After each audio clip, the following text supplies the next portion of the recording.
আল্লাহ তাআলা আয়াত নাজিল করে দিলেন, কুতিলা আসহাবুল উখদুদ আন-নারি জাতিল ওয়াকুদ ইযহুম আলাইহা কুউদ ওয়া হুম আলা মা ইয়াফআলুনা বিল মুমিনিনা শুহুদ ওয়া মা নাকামু মিনহুম ইল্লা আন ইউমিনু বিল্লাহিল আজিজিল হামিদ। আল্লাহ তাআলা আমাদেরকে আমাদের পূর্বে বহুদিন আগে, কতদিন আমরা জানি না, তবে ঈসা আলাইহিস সালামের আগমনেরও আগে, ঈসা আলাইহিস সালামের আগমনের আগে, বহুদিন আগে কিছু মানুষ এসেছিল যাদের নাম আল্লাহ তাআলা কোরআনে দিয়েছেন উখদুদ। কি নাম? আসহাবে উখদুদ। বহু বছর আগে এই বিশ্বে একজন বাদশা ছিল, বাদশা, বড় ধরনের একজন বাদশা, বর্তমান সময়ের যে ডোনাল্ড ট্রাম্পের মতো, আগে ফিরাউন, নমরুদ, আবু জাহেলদের মতো একজন প্রভাবশালী বাদশা, বিশাল বাদশা ছিল। তার অধীনে একজন জাদুকরও ছিল। কে ছিল? বিশাল বড় জাদুকর।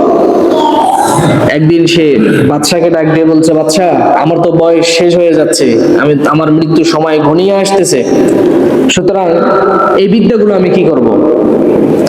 আমাকে এমন একজন বালক এনে দেন, এমন একজন মানুষ এনে দেন যাকে আমি আমার এই জাদু বিদ্যার পাহাড়গুলো শিক্ষা দেব।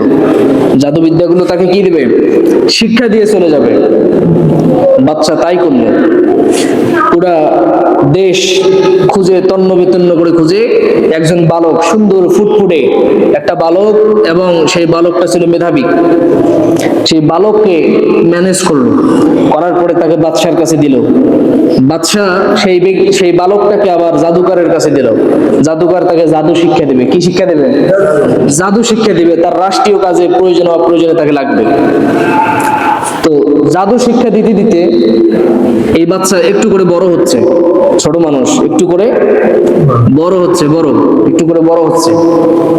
বড় হতে হতে এই বাচ্চা যে রাস্তা দিয়ে জাদু শিখতে যায়, রাজপ্রাসাদে, আবার বাড়িতে যায়, আবার জাদু শিখতে যায়, আবার বাড়িতে যায়। তো রাস্তার পাশে একটি ছোট কুড়ে ঘর ছিল। ঘর, রাস্তার পাশে আমাদের বাড়ি ঘর আছে না, সেরকম একটি কুড়ে ঘর ছিল।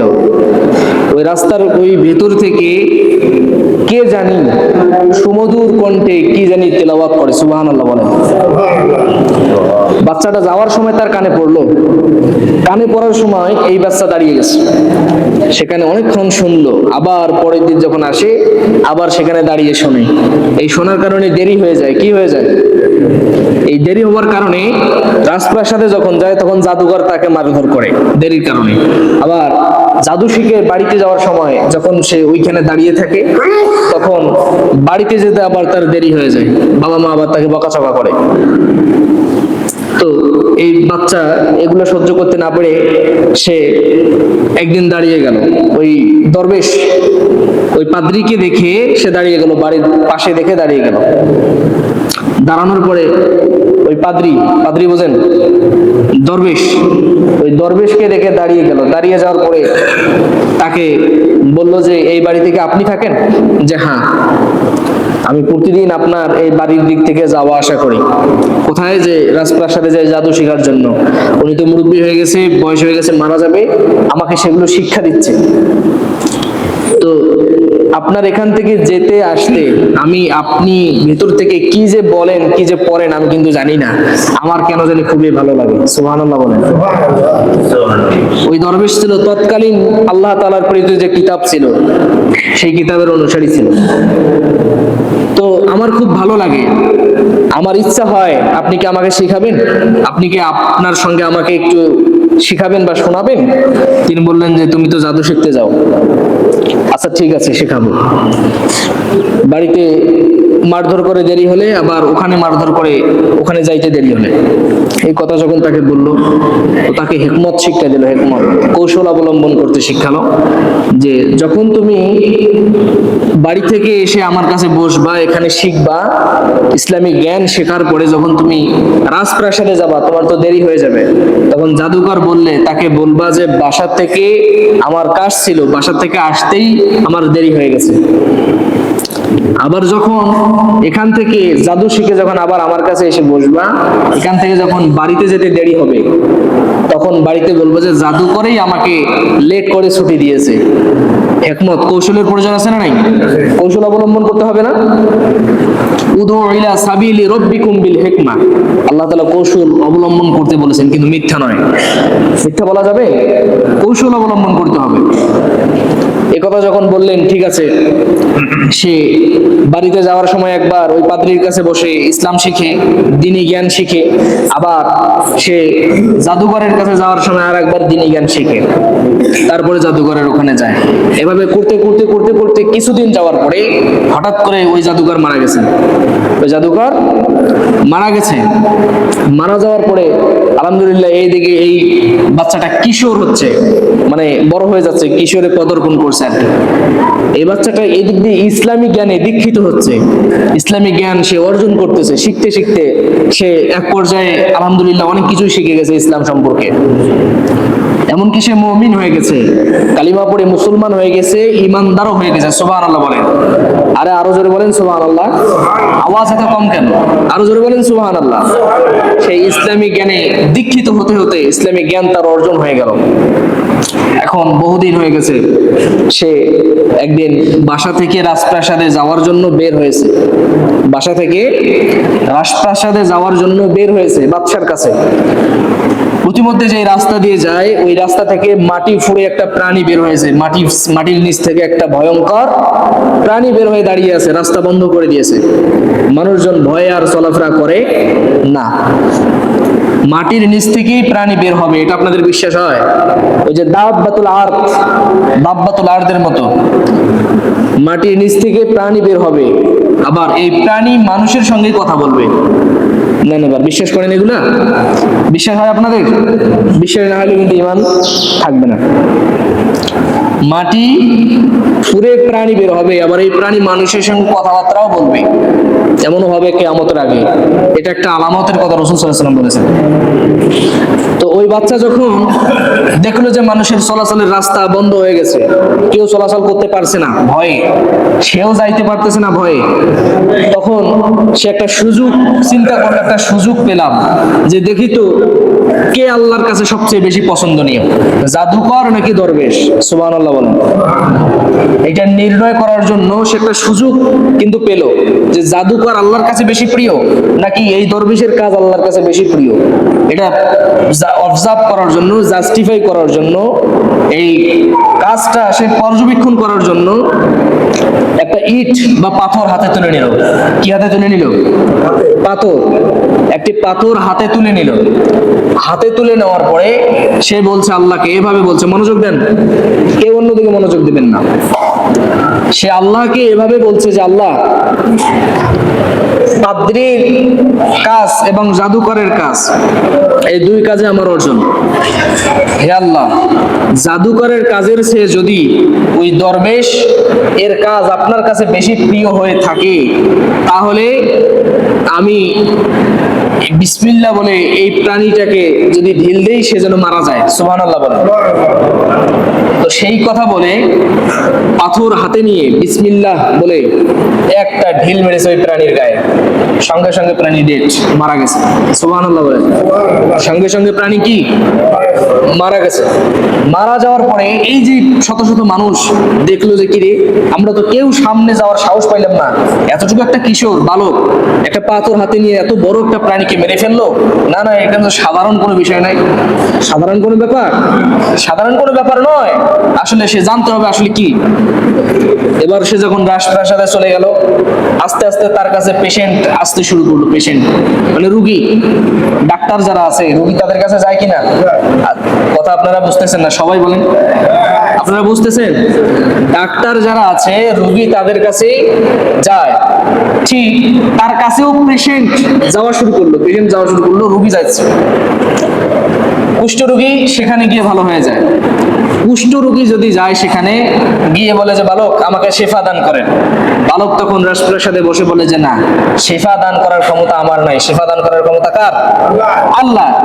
সুতরাং আপনি কালিমা পড়েন, আপনি ঈমান আনেন আল্লাহর প্রতি, আপনি ইসলাম গ্রহণ করেন, আমি আল্লাহর কাছে দোয়া করে দেব, আল্লাহ আপনাকে সুস্থ করে দেবে। সুবহানাল্লাহ বলেন। সুতরাং কুষ্ঠরোগী ঈমান আনলো, সেই বালক আল্লাহর কাছে দোয়া করে দিল, কুষ্ঠরোগী সঙ্গে সঙ্গে ভালো হয়ে গেল। সুবহানাল্লাহ বলেন। সঙ্গে সঙ্গে ভালো। তারপরে কলেরা রোগী, এরপরে অন্ধ, বিভিন্ন প্রকার রোগী তার কাছে আসতে শুরু করলো। এটা দেখে সেই ওই তৎকালীন রাজা, যে প্রতাপশালী রাজার কথা বলছিলাম মনে আছে, ওই প্রতাপশালী রাজার একজন পার্লামেন্টে মন্ত্রী ছিল, তাদের সেই যে কথিত পার্লামেন্ট সংসদ, একজন মন্ত্রী ছিল, তার চোখ ছিল অন্ধ। মন্ত্রীর চোখ কি ছিল? অন্ধ। এখন ওই ব্যক্তি এই বালকের কাছে এসেছে শেফা নেওয়ার জন্য। বালক তাকে বলেছে যে শোনেন, শেফা আমি দিতে পারি না, শেফা দিবেন আল্লাহ। সুতরাং এর শর্ত হচ্ছে আপনি যদি ঈমান আনেন আল্লাহর প্রতি এবং যদি আপনি মুসলমান হন, এরপরে আমি আল্লাহর কাছে আপনার জন্য সুপারিশ করব, দোয়া করব, আল্লাহ আপনার চোখের দৃষ্টি ভালো করে দিবে। সুবহানাল্লাহ বলে। সুতরাং সেই প্রতাপশালী বাচ্চার যে মন্ত্রী, সে কালিমা পড়লো, মুসলমান হয়ে গেল।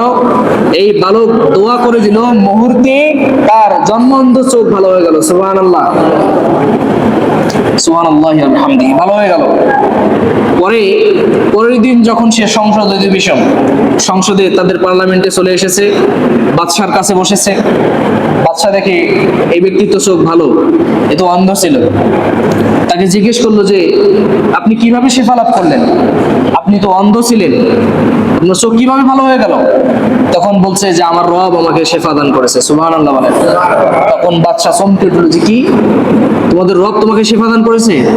তোমাদের রব তো আমি তো তোমাকে শেফা দান করেছি। কত বড় ব্যাখ্যা দেখেন, আমি তো তোমাদেরকে শেফা দান করেছি। বলছে না, আপনি ছাড়া আমার একজন রব আছে, যিনি আপনার রব, আমার রব, সবার রব। সুবহানাল্লাহ বলেন। বলছে যে আমি ছাড়া তোমাদের আর কোনো রব আছে এটা তো আমি জানি না। আনা রব্বুকুমুল আলা। ফিরআউন যেমন বলেছিল আমি তোমাদের রব, নমরুদ যেমন বলেছিল আমি তোমাদের রব, তেমন ওই ব্যক্তি বলছে আনা রব্বুকুমুল আলা, আমি তো তোমাদের রব, আমি ছাড়া তোমাদের আর কোনো রব আছে এটা তো আমার জানা নাই। বলছে যে না, রব আছে, তিনি হলেন আল্লাহ, সবার রব, আপনি কোনো রব নন, সেই রবের সৃষ্টি আপনি। সুবহানাল্লাহ। এই কথা যখন বলেছেন তখন বলছে তুমি কিভাবে শেফা লাভ করলে, কার কাছে গেছো? সে বলে না, কিন্তু পরে তাকে রিমান্ডে নেওয়া হলো। কিছু মায়ের ধর নির্যাতন করার পরে সে ওই বালকের নাম বলে দিল, পরে এই মন্ত্রী সাহেবকে বললো যে তুমি ধর্ম ত্যাগ করো, যেটা গ্রহণ করছো সেটা বাদ দাও। বলছে যে না, যে রবের প্রতি ঈমান এনেছি ওই রবকে আমি আর বাদ দিতে পারি না। সুতরাং তাকে কি করলো, তাকে হত্যা করে ফেললো, সে শহীদ হয়ে গেল। সুবহানাল্লাহ বলে। এবার সেনাবাহিনী পাঠাই দিল। সেনাবাহিনী পাঠাই দেওয়ার পর বলছে যে বাদশাকে, ওই বালকটাকে তুলে নিয়ে আসো। বালককে নিয়ে আসা হলো। বলছে যে বাহ, তুমি তো জাদু অনেক শিখে গেছো, তুমি তো জাদু দিয়ে অনেক কিছুই করতে পারো, তুমি কুষ্ঠরোগীকে সুস্থ করে দাও, এরপরে জন্মন্ধকে ভালো করে দাও, বিভিন্ন রোগীদেরকে তুমি শিফা দিচ্ছ, বাহ চমৎকার, তো তোমাকে তো জাদুবিদ্যা শিখে আমি ধন্য। নাউজুবিল্লাহি মিন যালিক।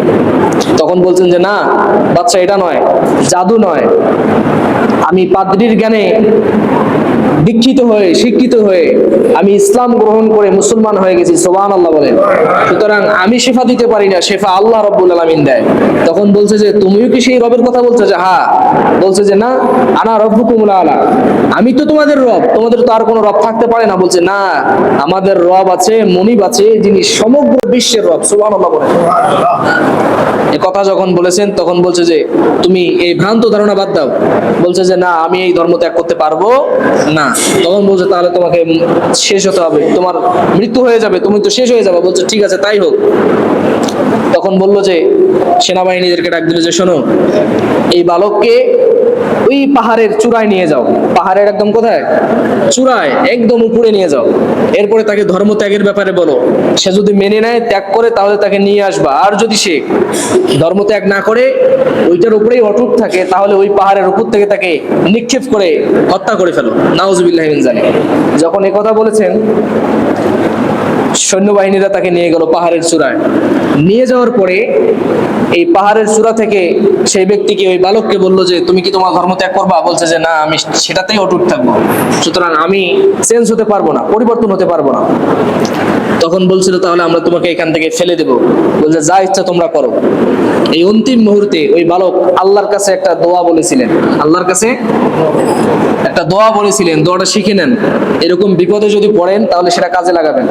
বালক বলেছিল আল্লাহুম্মা কফিনিহিম বিমা শিইতা, আল্লাহুম্মা কফিনিহিম বিমা শিইতা, হে আল্লাহ আপনি আমাকে এদের হাত থেকে, এই বিপদ থেকে যে কোনো মূল্যে, যে কোনো ভাবে আপনি আমাকে রক্ষা করুন, আমাকে হেফাজত করুন। এই দোয়া করার সঙ্গে সঙ্গে পাহাড় থরথর করে মুহূর্তের মধ্যে কেঁপে উঠলো। সুবহানাল্লাহ। সৈন্যবাহিনীরা পাহাড়ের নিচে পড়ে গেল, তারা শেষ হয়ে গেল, ধ্বংস হয়ে গেল। ওই বালক আবার নেমে পাহাড় থেকে সুস্থ অবস্থায় রাজপ্রাসাদে চলে আসলো। সুবহানাল্লাহ। খারাপ লাগতেছে আপনাদেরকে? সুস্থ অবস্থায় চলে আসলো, বাচ্চা তাকে দেখে অবাক হয়ে গেল যে কি ব্যাপার, তুমি এখানে আসলা কিভাবে, আর আমার সৈন্যবাহিনী কোথায়? বলছে যে আল্লাহ তাকে ধ্বংস করে দিয়েছেন এবং আমাকে সুস্থ অবস্থায় এখানে নিয়ে এসেছেন। তখন বললো তুমি মরো নাই? যে না। তখন আবার একদল সৈন্যকে বলছেন যে এই তোমরা এদিকে আসো, এই বালককে নিয়ে যাও সাগরের মধ্যে, জাহাজে করে নিয়ে যাও এবং তাকে তার ধর্ম পরিত্যাগের কথা বলো। যদি সে পরিত্যাগ করে তাহলে তার জন্য ভালো, তাকে নিয়ে আসবা, আর যদি সে না করে তাহলে তাকে নদীর মধ্যে ফেলে দিয়ে আসবা, হাঙর খেয়ে ফেলবে, তাকে খেয়ে ফেলবে, সে শেষ হয়ে যাবে। এই কথা যখন বলছেন তারা তাকে নিয়ে গেল নদীর মধ্যে। নদীর মধ্যে নিয়ে গিয়ে তাকে ওই ব্যাপারে নসিহত করলো যে তুমি কি ধর্ম ত্যাগ করবা? যে না, আমি এটার উপরেই অটুট থাকবো, অটুট থাকবো, দৃঢ় থাকবো, ইস্তেকামাত থাকবো।